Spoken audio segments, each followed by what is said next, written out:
नरेंद्र मोदी जी को गुजरात का chief minister बनाया गया था। डायरेक्ट बीजेपी के कार्यकर्ता से महासचिव से direct chief minister without contesting any election. क्या ये उचित डिसीजन था? दोस्तों, लास्ट 30 इयर्स का इंडियन पॉलिटिक्स का सिनेरियो अगर आप देखें, जैसा कि मैं 97 से पॉलिटिक्स को देख रहा हूँ और समझ रहा हूँ, क्योंकि 97 में मैं मैच्योर्ड हो गया था और पॉलिटिक्स को समझने लगा था। तब से लेकर आज तक पॉलिटिक्स के नजरिए को जब मैं देखा हूँ तो पॉलिटिक्स बहुत ही अच्छे वातावरण से बहुत ही गंदे वातावरण तक पहुंच चुका है। जी हाँ, मैं बात करना चाह रहा हूँ पीवी नरसिम्हा राव से लेकर करके अटल बिहारी वाजपेयी से लेकर करके डॉक्टर मनमोहन सिंह से लेकर करके डॉक्टर नरेंद्र मोदी तक। जी हाँ, डॉक्टर इसलिए बताया कि नरेंद्र मोदी सिर्फ डॉक्टर नहीं है, नरेंद्र मोदी भारत के सबसे उम्दा साइंटिस्ट भी है, प्रधानमंत्री तो है ही, और सारे मंत्रियों का काम वो अकेले करते हैं। इतना विदेशी दौरा करते हैं कि सारे मंत्रियों के काम जो है वो कहते हैं कि तुम मत करो, तुम बैठ करके सैलरी लो।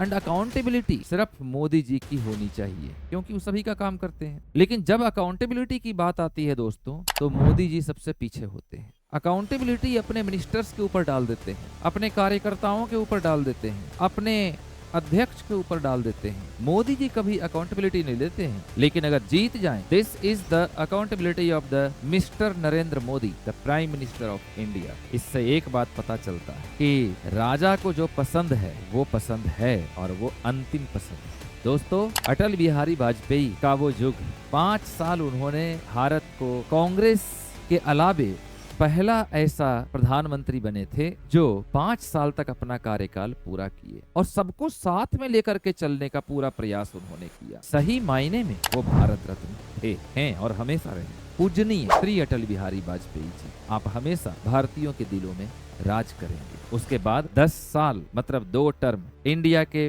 प्राइम मिनिस्टर रहे डॉक्टर मनमोहन सिंह। भारत में कम बोले जाने वाले प्राइम मिनिस्टर के रूप में उनकी गिनती होती थी। तो सादा जीवन, उच्च विचार। डॉक्टर मनमोहन सिंह नरेंद्र मोदी जी की तरह दिन में 3 बार कपड़े नहीं बदलते थे, 1.5 लाख का चश्मा नहीं लगाते थे, ना ही वो इतने लाखों का पेन रखते थे, 10 लाख का सूट पहनते थे।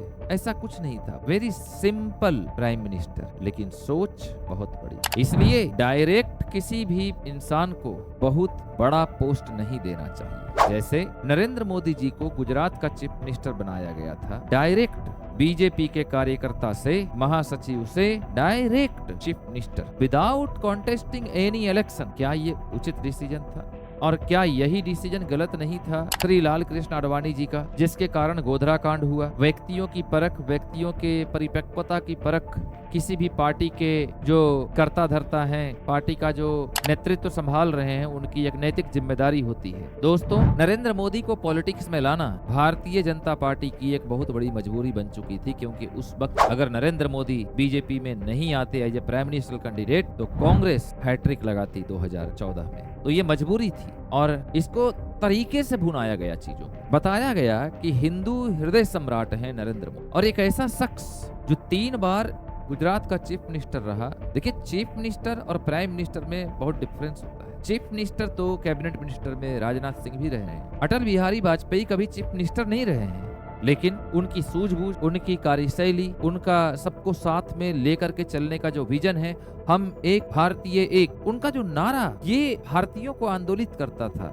5 साल अटल बिहारी वाजपेयी जी के कार्यकाल में कोई भी भारतीय ऐसा नहीं था जो उनके धुर विरोधी हो। मतभेद हो सकते हैं, मनभेद नहीं होता, लेकिन नरेंद्र मोदी की भारतीय जनता पार्टी की सरकार आज मतभेद कम और मनभेद ज्यादा, रिवेंज की प्रवृत्ति बहुत ज्यादा है। दोस्तों, भारतीय राजनीति का गिरता स्तर देख कर करके मैं स्तब्ध हूँ और मुझे ऐसा लगता है कि किस सिरे से बात करी जाए, भारतीय राजनीति के स्केल को और सुदृढ़ और स्ट्रॉन्ग करने की जरूरत है।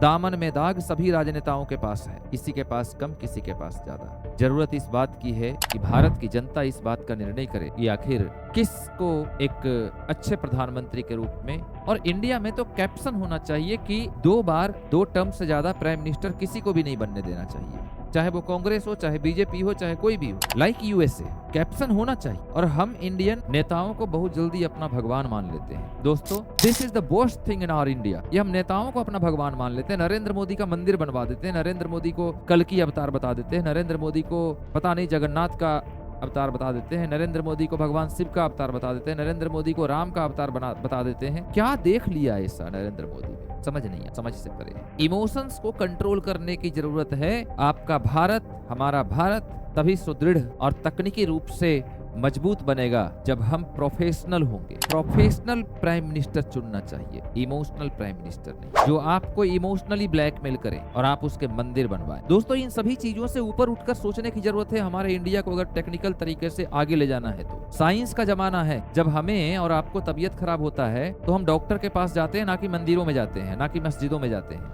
ये सोचने की जरूरत है। आस्था अपनी जगह पे है, विज्ञान अपनी जगह पर है। आज के डेट में और कोरोना के समय में मंदिरों के दरवाजे बंद थे। उस समय जो डॉक्टर थे, चिकित्सक थे, वही भगवान थे, क्योंकि वही जान बचा रहे थे। इस बात को समझनी होगी। हम धर्म के नाम पर कब तक लड़ते रहेंगे? हम वैज्ञानिक रूप से नहीं लड़ रहे हैं। हम अगर ये मान करके चलें कि इंडिया में रिसर्च पे जीडीपी का कुछ % खर्च हो, पढ़ाई पे जीडीपी का कुछ % खर्च हो, इस पे बात नहीं होगी। चैनल पे कभी ये बात नहीं होगी, डिबेट नहीं होगी। चैनल पे बात होगी कि नेहरू जी ने क्या किया था, इंदिरा गांधी ने क्या किया था। सारे गोदी मीडिया पगलाए हुए हैं। चैनल पे कभी आपको देखने को नहीं मिलेगा कि साइंटिफिक डेवलपमेंट किस दिशा में चल रही है अपने देश में, पढ़ाई का स्तर किस दिशा में चल रही है। पढ़ाई पे कोई डिबेट नहीं होगा। जेई, नीट, यूपीएससी पे कोई डिबेट नहीं होगा। इसरो पे कोई डिबेट नहीं होगा। साइंटिफिक अप्रोच एंड रिसर्च पे कोई डिबेट नहीं होगा। सिर्फ डिबेट होगा जवाहरलाल नेहरू, दीनदयाल उपाध्याय, गोलवरकर, सावरकर, यही सब होगा। ये नेता ने वो किया, अब की बार किसकी सरकार, ये पार्टी कितनी है। भाई हो गया, बहुत हो गया। इंडिया हमारा बहुत पीछे चल रहा है दोस्तों। मुझे उम्मीद है कि इस वीडियो से बहुत सारे इंडियन के मन में उत्तेजना आएगी और वो अपने भारत के बारे में सही निर्णय लेंगे। धन्यवाद।